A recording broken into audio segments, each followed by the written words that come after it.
Guillaume e Gerard. Leonardo era médium sonambúlico, dotado de belas faculdades propiciatórias ao intercâmbio.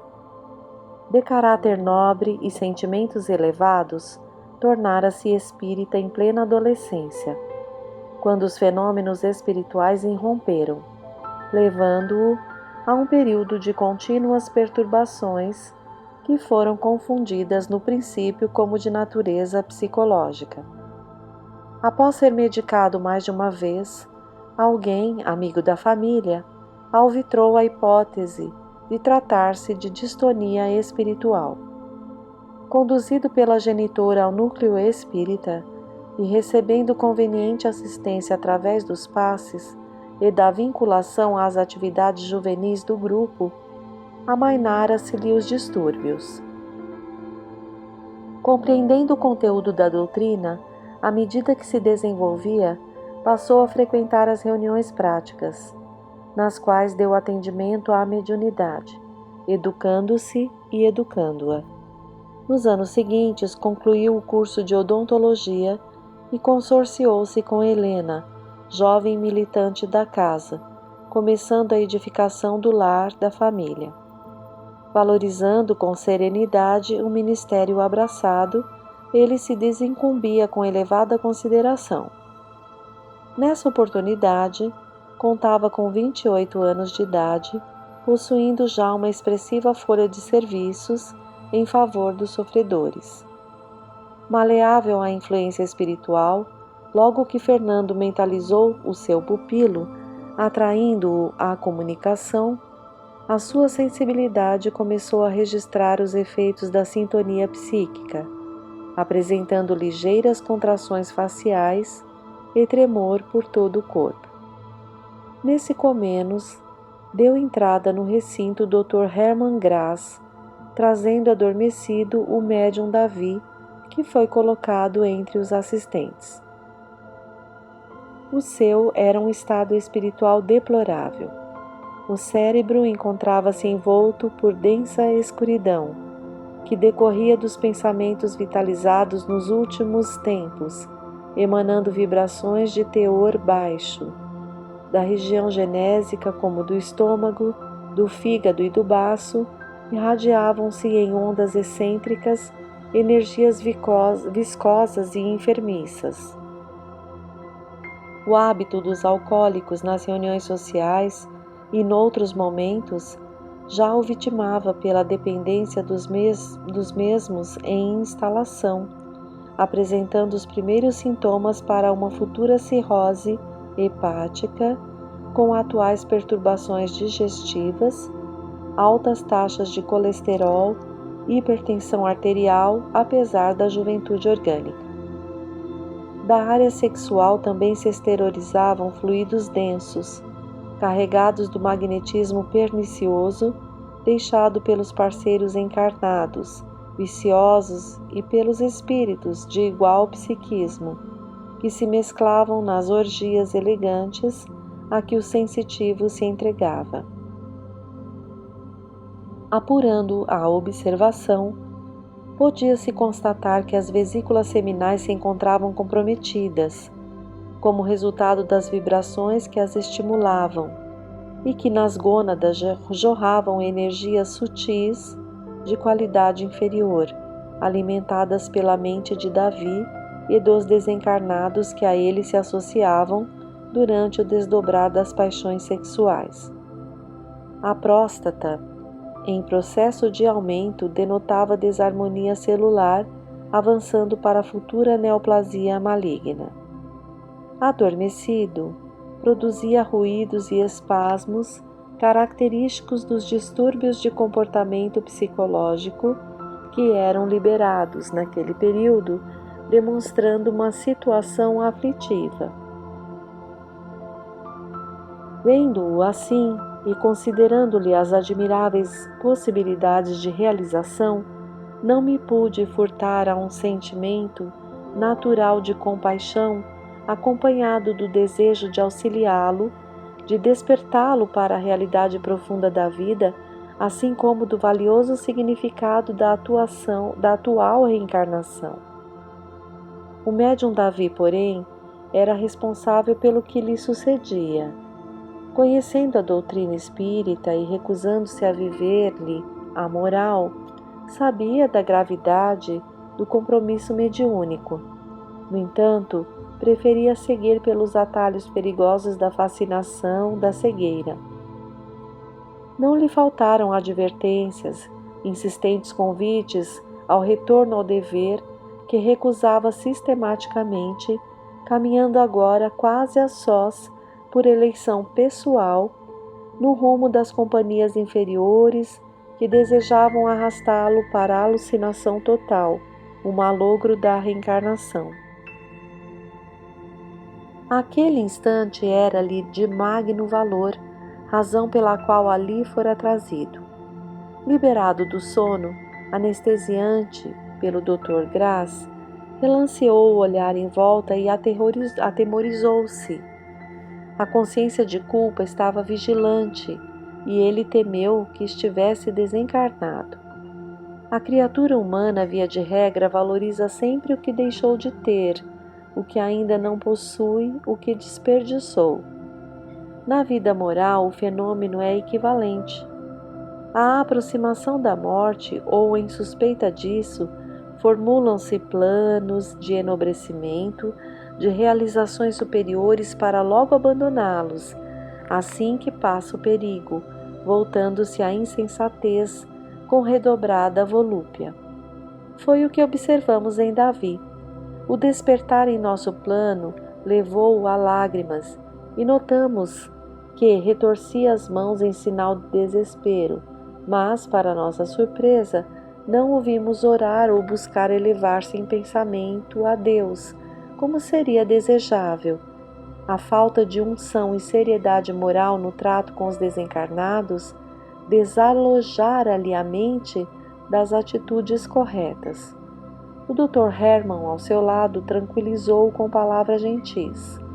O médico apresentava-se severo como de hábito, no entanto, deixava transparecer alguma humildade e submissão aos desígnios superiores, compreendendo a magnitude do momento e o alto valor das entidades que ali se encontravam, dirigindo a atividade.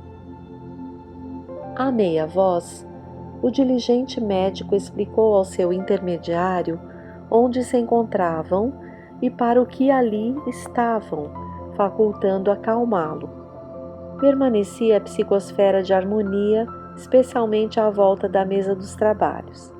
Incontinente, Leonardo, incorporado, abriu desmesuradamente os olhos e acusou: "Não reconheço aqui ninguém com autoridade para constranger-me à submissão.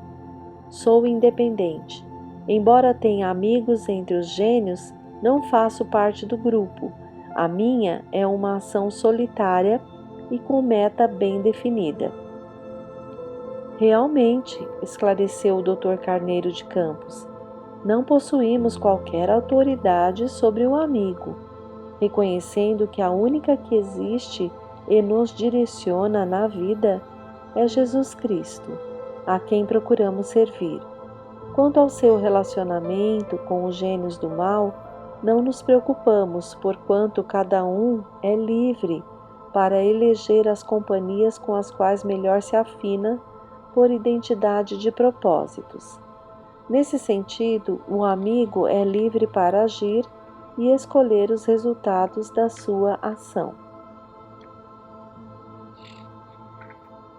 O que nos interessa é a sua felicidade momentaneamente deslocada das finalidades nobres para as paixões dissolventes, cujos efeitos de imediato o amigo experimenta, gerando aflições para o futuro. Tenho que interromper a farsa do meu infame inimigo que ali está." E voltando-se, apontou o dedo em direção ao médium Davi, que estremeceu, tornando-se lívido. Prosseguindo na agressão, explodiu: "É muito bom esse reencontro lúcido, porque desejo refrescar a memória do bandido que se traveste de benfeitor dos ignorantes que o rodeiam em busca de migalhas, a troco de bajulação, a sórdida propaganda do seu nome. O infeliz está vendendo a própria alma a Satanás, enriquecendo a fim de tudo abandonar, quando eu e os outros consumarmos o plano que temos em mira. Há somente um detalhe que não ocorreu ao amigo, advertiu o orientador, que é a providência divina. Ela não interferirá, porque o próprio dissipador não o permitirá. Odiento é um poço de vaidade e egoísmo refinado. É um poço de vaidade, frio emocionalmente, é a personificação do egoísmo refinado. Qualquer socorro que seja dirigido a ele, comprometido como se encontra, recusará, porque não está disposto a fazer nenhuma concessão de referência à mudança de conduta. Se duvida, pergunte-lhe e ouça a resposta do presunçoso. Somente pensa em acumular haveres, que os abandonará com o corpo, logo mais, quando tudo estiver consumado. É da lei que ninguém foge de si mesmo, nem se impede o progresso que é inexorável. A vítima de hoje é o apoio do perseguidor amanhã, quando permite que brilhe no íntimo o amor. Quando permanece a animosidade, a vítima transferida para a posição de algoz, mais se infelicita, porque jamais alcançará o seu final, que seria a destruição do adversário. As vidas encontram-se tão mescladas umas nas outras que sempre voltam aos mesmos sítios, e pessoas até que se superem através do amor, que arrebenta as algemas e une os corações. Por isso, quem perdoa se eleva e se fortalece, enquanto que aquele que permanece no ódio rebaixa-se e desidentifica-se por largo período da realidade superior. Desidentifica-se por largo período da realidade superior. Pouco me importa o que venha a suceder após vencer o covarde. Com certeza não será pior do que o ódio que me combure há quase um século ou pouco mais, já nem o sei. Pois nós o sabemos, dê-nos a chance de recordar juntos, fazendo uma necessária avaliação. Davi foi convidado a acercar-se do médium Leonardo incorporado, obedecendo de imediato. Uma tela de substância alvinitente apareceu na parede fronteira aos litigantes, enquanto o orientador propunha. Recordem-se da Batalha de Sedan, França.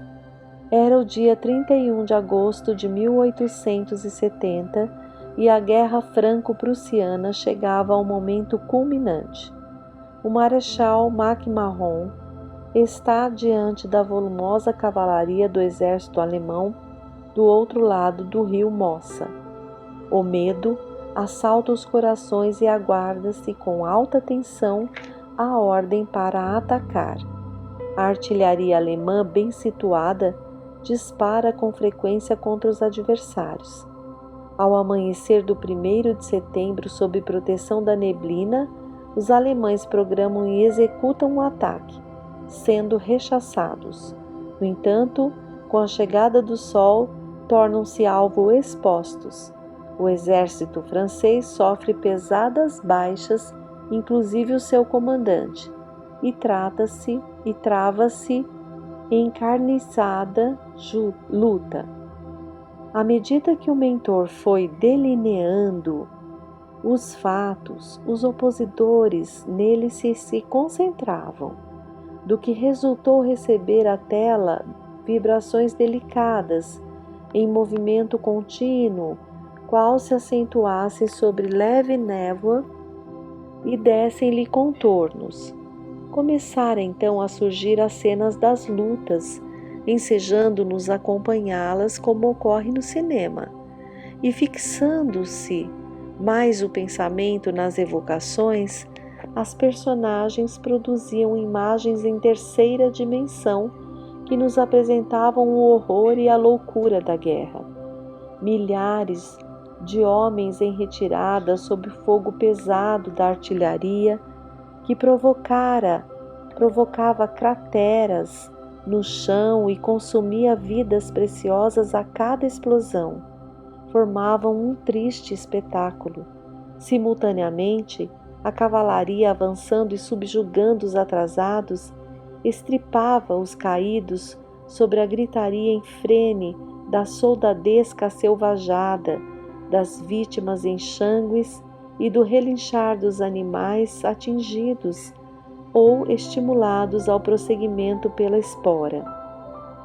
No véu plúmbeo da fumaça sobre as cabeças desorientadas, cenas de horror sucediam-se aberrantes.